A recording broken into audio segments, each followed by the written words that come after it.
सन 2010 के टाइम पंजाब के कब्रिस्तानों से लाशें गायब होना शुरू हुई। किसी कब्रिस्तान से 4 लाशें, किसी से 10 लाशें और एक गांव के छोटे कब्रिस्तान में मौजूद सारी की सारी लाशें गायब हो गई। लोग जब सुबह आए तो उन्होंने देखा कि उनके प्यारों की कब्रें खुदी हुई थी और उनमें मौजूद लाशें गायब थी। किसी को समझ नहीं आ रहा था कि आखिर हुआ क्या है ये। कई लोगों ने इस वाक़ये को अल्लाह का अजाब बताया और कई लोगों ने अंदाजा लगाया कि ये शायद किसी जादूगर का काम होगा, क्योंकि जादू करने वाले लोग भी अक्सर लाशों का इस्तेमाल करते हैं। और कुछ लोगों ने अंदाजा लगाया कि ये शायद किसी जंगली जानवर का काम होगा, पर उनके सारे लगाए गए अंदाजे गलत थे। ऐसा कुछ नहीं था। 4 महीने तक इसी तरह कब्रों से लाशें गायब होती रही और 4 महीने बाद पुलिस ने पता लगा लिया कि ये लाशें कैसे गायब हो रही थी, कौन ये लाशें गायब कर रहा था और उन लाशों के साथ होता क्या था।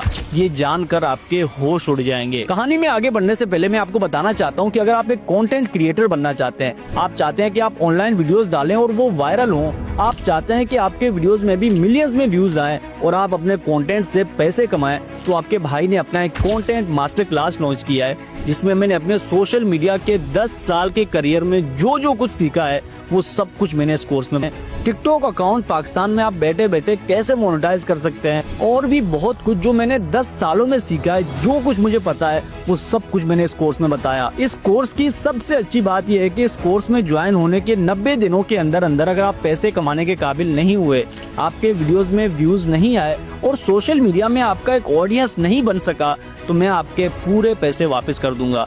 यानी या तो आप वायरल होंगे या आपके पूरे पैसे वापस किए जाएंगे बिना एक भी सवाल पूछे। इस कोर्स की लाइफ टाइम फीस वैसे तो 6000 रुपए है, लेकिन आप सबके लिए कुछ दिनों तक हमने एक ऑफर लगाई है जिसमें ये कोर्स आपको मिलेगा सिर्फ और सिर्फ 2800 रुपए में। अगर आप ज्वाइन होना चाहते हैं तो स्क्रीन पे दिए गए नंबर्स पे राब्ता करें और हमारे इस कंटेंट मास्टर क्लास में ज्वाइन हो जाएं। Back to the story. ये कहानी शुरू होती है 4 अक्टूबर सन 2010 को। सायरा परवीन नामी एक लड़की जो पंजाब के दरिया खान नामी एक गांव में रहती थी, वो शाम 7 बजे ट्यूशन से घर वापस आ रही थी। रास्ते में एक कब्रिस्तान भी पड़ता था और सायरा जब वहाँ से गुजर रही थी तो उसने कब्रिस्तान के अंदर एक अजीब चीज देखी। उसने देखा कि कब्रों के बीच में कोई चल रहा था और उसके पूरे जिस्म में कफन लिपटा हुआ था। वो कोई साया था या कोई इंसान था, अंधेरे में उसको ये चीज तो समझ नहीं आई, पर वो डर गई थी और डर के मारे उसने तेज तेज चलना शुरू किया और अपने घर के तरफ बढ़ने लगी। घर पहुंचकर सायरा ने ये सारी बातें अपने वालिदैन को बताई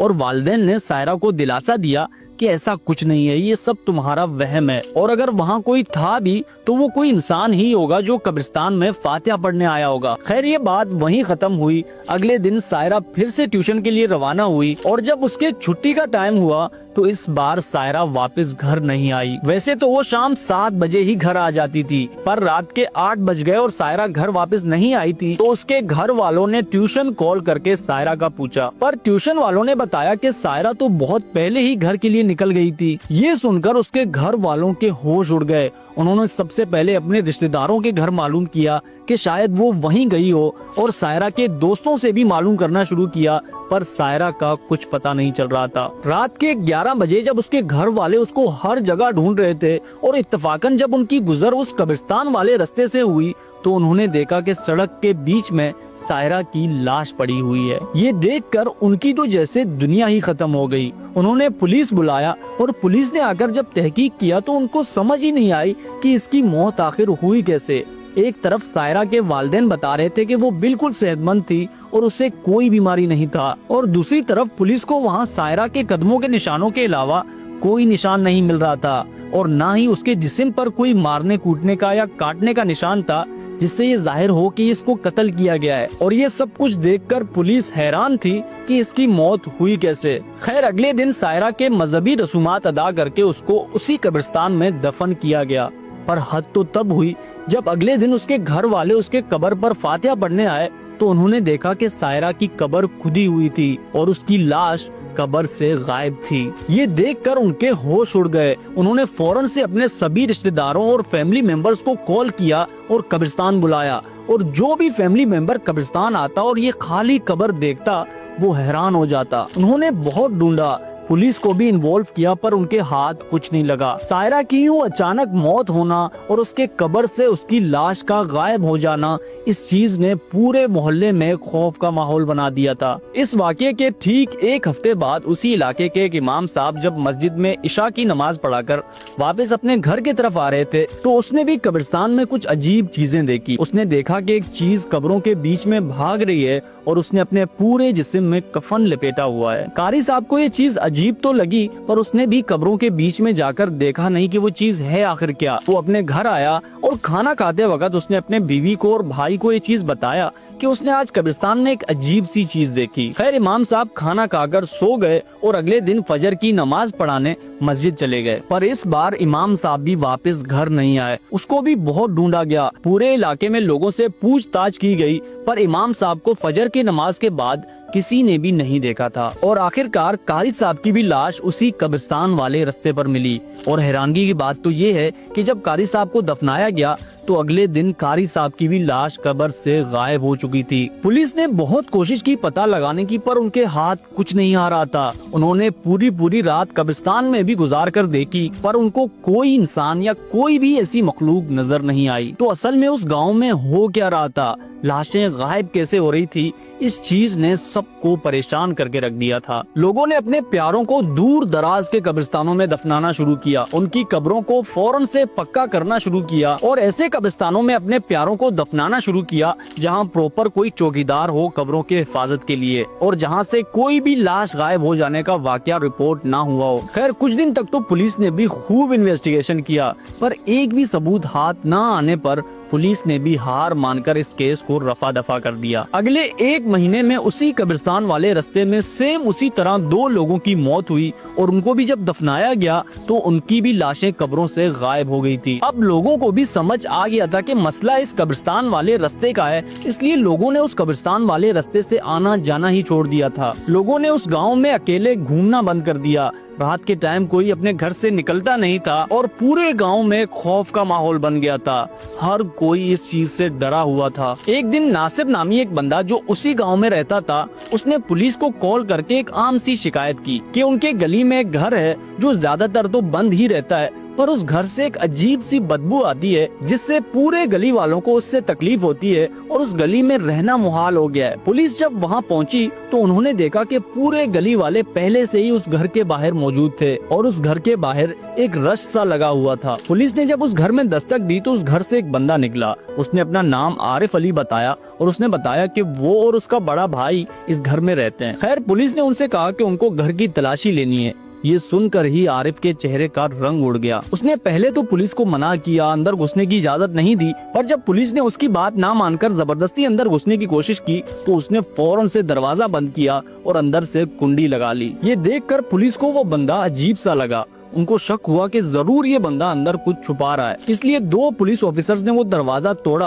और वो अंदर चले गए। घर के अंदर जाकर पुलिस वालों के होश उड़ गए। उनको अपने आंखों पे यकीन नहीं आ रहा था जो उन्होंने अंदर देखा था। 17 लाशें उस घर में मौजूद थी और उन 17 लाशों में से एक लाश उस इमाम साहब की भी थी। और अजीब बात यह थी कि उन 17 लाशों में से हर लाश के कुछ न कुछ पार्ट्स कटे हुए थे। कुछ लाशों के पैर कटे हुए थे, कुछ के हाथ कटे हुए थे और कई लाशों को बीच से चीर कर उनके अंदर के आज़ा निकाले गए थे और कई लाशों के तो सर ही गायब थे। पुलिस ने जब उस बंदे से यानी आरिफ से पूछा कि ये लाशें यहाँ क्या कर रही हैं, इनके हाथ पैर क्यों कटे हुए हैं, तो उसने कोई जवाब नहीं दिया, बस एक इशारा किया अपने घर के किचन के तरफ। जब पुलिस ने वहां जाकर देखा तो उनके पैरों तले जमीन निकल गई और कई पुलिस वाले किचन के अंदर के मनाजिर देखकर ही बाहर भाग गए, क्योंकि उस किचन में एक बड़े से पतीले में मसाले वगैरह डालकर उन सभी लाशों के हाथ पैर और जिस्म के बाकी पार्ट्स पकाए जा रहे थे। और उस पतीले के पास आरिफ का बड़ा भाई बैठा था जो उस पतीले में से इंसानी गोश्त निकाल कर खा रहा था। पुलिस ने उन दोनों भाइयों को अरेस्ट किया और उनको थाने ले गए। जब थाने में उनसे पूछताछ किया गया तो उन्होंने बताया कि ये दोनों भाई मुख्तलिफ कब्रिस्तानों से लाशें निकाल कर उनका गोश्त खाया करते हैं। क्या किया आपने? ये मैंने नहीं किया जी, भाई ने किया। कौन से भाई ने किया? ये पड़ा है पहली लाश है। पहली लाश है। ये जो देगची में टुकड़े पड़े हैं, किसके टुकड़े हैं? ये पाँव पे हैं। और इन्होंने कहा कि जो बंदा रात के टाइम लोगों को कब्रिस्तानों में दिखता था और उसको देखने के बाद लोगों की मौत हो जाती थी, वो ये दोनों भाई नहीं हैं। ये दोनों भाई तो सिर्फ कब्रें खोदकर लाशें निकालकर उनका गोश्त खाया करते थे। उन्होंने किसी का कत्ल नहीं किया। असल हैरानगी की बात तो ये है कि उन दोनों भाइयों को जब अगले दिन कोर्ट में पेश किया गया तो पाकिस्तान के आईन में आदमखोरों के लिए कोई सजा ही मौजूद नहीं थी। मतलब अगर कोई शख्स किसी जिंदा इंसान को कत्ल करता है या उसको नुकसान पहुंचाता है, उसके लिए तो सजाएं मौजूद थी, पर पाकिस्तान के कानून में उस टाइम किसी मुर्दा इंसान के गोश्त खाने पर कोई सजा ही मौजूद नहीं थी। इसलिए कोर्ट ने उन दोनों भाइयों को कब्रिस्तान और मुर्दे इंसानों के तौहीन के जुर्म में 2 साल कैद की सजा सुनाई। 2 साल तक वो दोनों भाई जेल में रहे और 2 साल तक ना तो उस कब्रिस्तान वाले रास्ते में किसी की मौत हुई और ना ही किसी कब्र से कोई लाश गायब हुई। लोगों ने भी सुकून का सांस लिया और वो उम्मीद कर रहे थे कि ये दोनों भाई अब सुधर कर वापस आएंगे, पर ऐसा नहीं हुआ। जेल में भी वो दोनों भाई रात के टाइम मुख्तलिफ कैदियों पे हमला करके उनके हाथ, पैर और गर्दन पर अपने दांतों से काट कर गोश्त खाने की कोशिश करते थे, यानी किसी तरह उनको इंसानी गोश्त मिल जाए बस। एक कैदी की उंगली तक काट कर खा ली थी उन दोनों भाइयों ने और जेल में हर टाइम वो चीखते रहते थे कि उनको इंसानी गोश्त चाहिए वरना वो मर जाएंगे। 2 साल तक किसी तरह वो दोनों भाई जेल में रहे और 2 साल बाद जब वो वापस आए तो उन्होंने पूरे पंजाब में तबाही फेर दिया। हर दिन पंजाब के मुख्तलिफ कब्रिस्तानों से 10-10 लाशें गायब होनी शुरू हुई और जो उनके घर के करीब वाली कब्रिस्तान थी, उस कब्रिस्तान में मौजूद तकरीबन सारी लाशें उन्होंने निकाल कर खा ली थी। जिन लाशों में गोश्त होता था वो उन लाशों का गोश्त निकाल कर खाते थे और जो कई साल पुरानी कब्रें थी वो उन लाशों के हड्डियों का सूप बनाकर पीते थे। 1 महीने के अंदर अंदर उन्होंने अपना घर फिर से लाशों से भर दिया और फिर से पूरे मोहल्ले में एक अजीब सी बदबू फैल गई। लोग समझ गए थे कि ये काम उन्हीं दोनों भाइयों का है, इसलिए एक बार फिर से उन्होंने पुलिस में शिकायत की और इस बार अवाम ने भी एहतजाज करने शुरू किए और आवाज उठानी शुरू की कि इन दोनों भाइयों को कड़ी से कड़ी सजा दी जाए। अवाम के एहतजाज को मीडिया ने भी कवर किया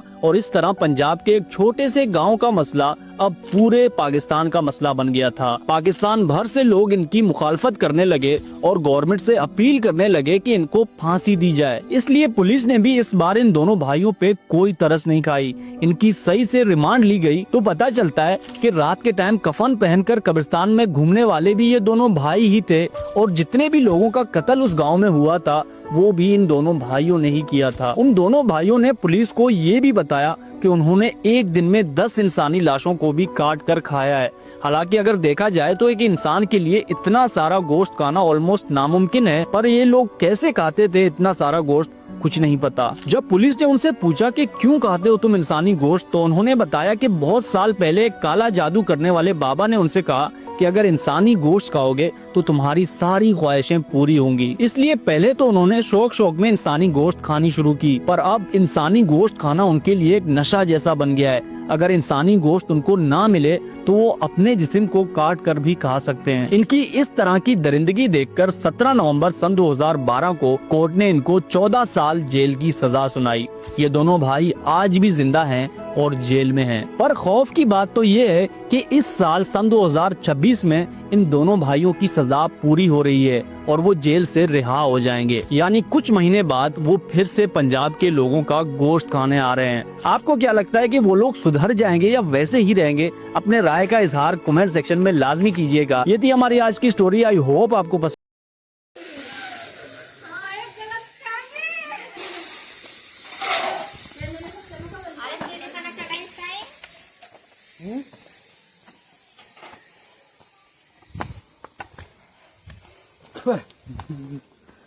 अरे धूप तो भाग गई।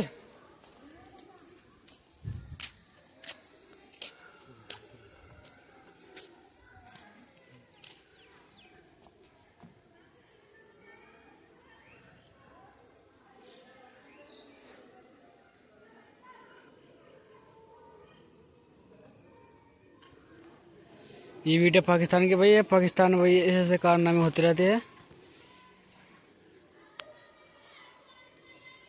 भाई। ये पाकिस्तान नाम नहीं, एक ज्यादा खतरनाक देश है ये भाई। गाना क्या कर रहा है भाई, ये सब रियल बात है, ये कोई झूठ बहुत बात नहीं है भाई। बात एकदम पक्की और एंड रियल है।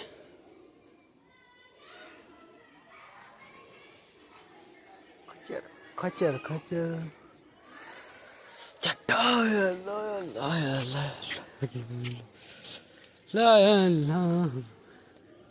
अरे मैं क्यों मांग रही हो?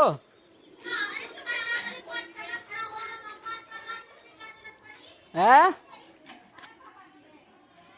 क्यों नहीं पता? क्यों हो रहा? क्यों कर रहे?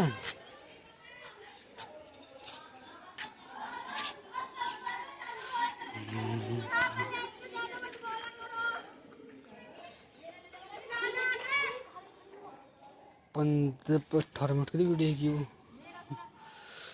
14 मिनट का डाल दो। 18 नहीं 5 मिनट का है 18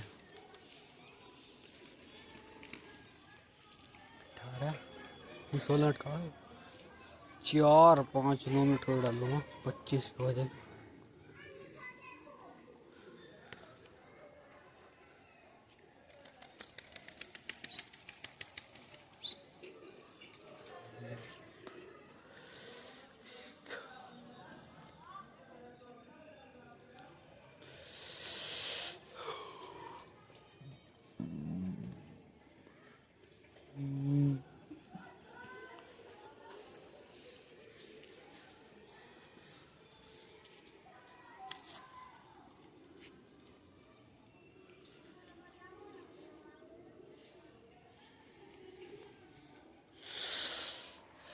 नौ मिनट का बनाना है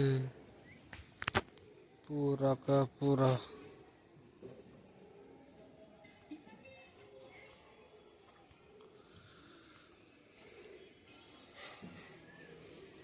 जंप की वॉक एंड अवे।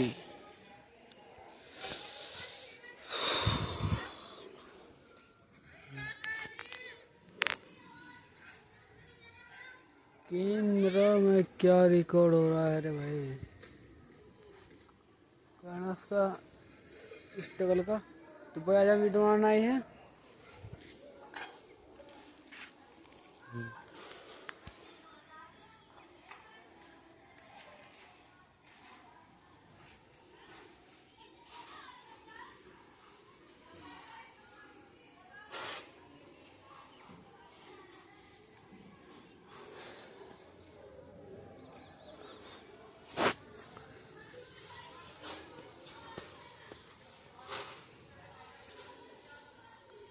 क्या नाम है भाई? मोहम्मद यूसुफ, ग्राम पंचायत नेडा से प्रधान पद के उम्मीदवार, भावी उम्मीदवार अनस राशिद की ओर से सभी ग्रामवासियों को गणतंत्र दिवस 26 जनवरी शबे बारात कावे रमजान मुबारक की दिली मुबारकबाद। मोहम्मद यूसुफ ये इसका लंगड़ा बेटा है, लोंडा अनस। मोहम्मद यूसुफ का लड़का अनस।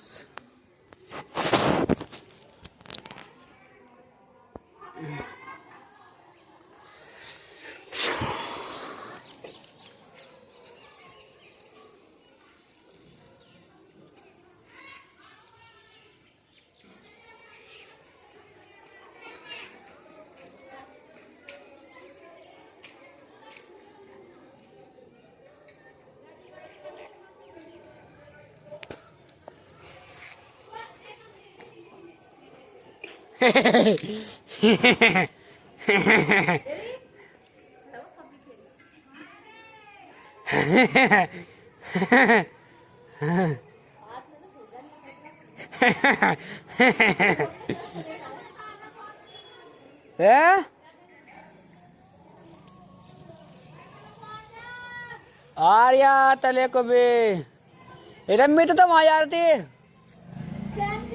क्या नाम का चोरा वाले उसके गुड्डी के?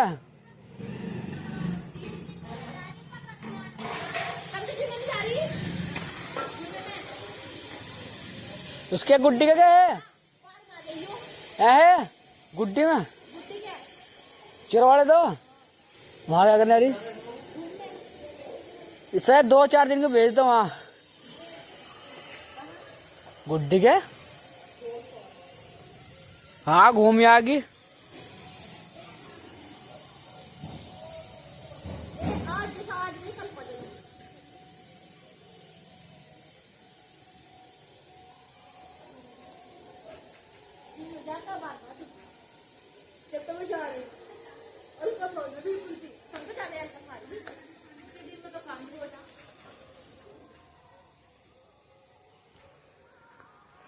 अब तक तो घूम के आ जाती हो, मगर अब तक तो घूम के आ जाती।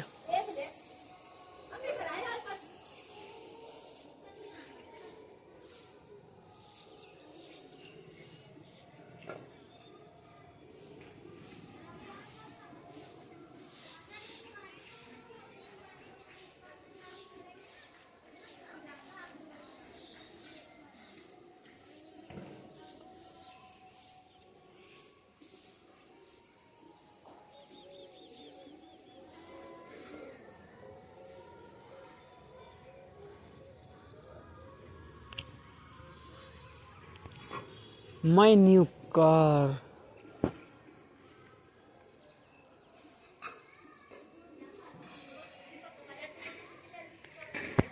ये अम्मे, अम्मे क्या पका रही है? कौन सी?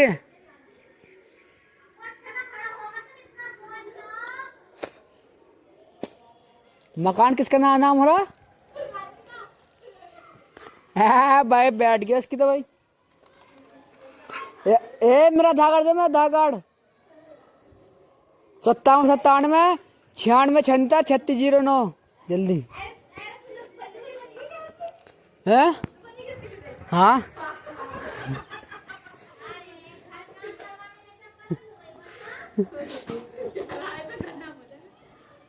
क्यों इसको तोड़े हो रहा है? बहरानी देख के ना वो वहां चले गए रेड चिल्ली होटल में।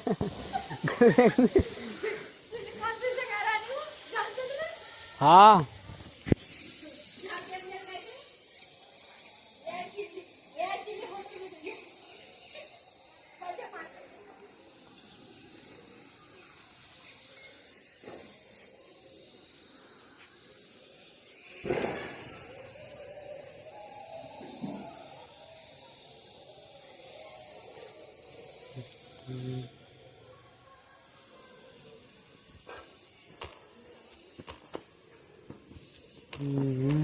दो 10 मिनट का व्लॉग बन चुका है। ये व्लॉग में डाल दूंगा। अभी नहीं, 9 मिनट 7 सेकंड हुई, 8 second, 9 second, 10 second, 11 second, 12 second. कल को तो मैं रोजा रखूँगा रे सबे रात का। आज रात रोजा रखूँगा, आज रात जागूंगा रे।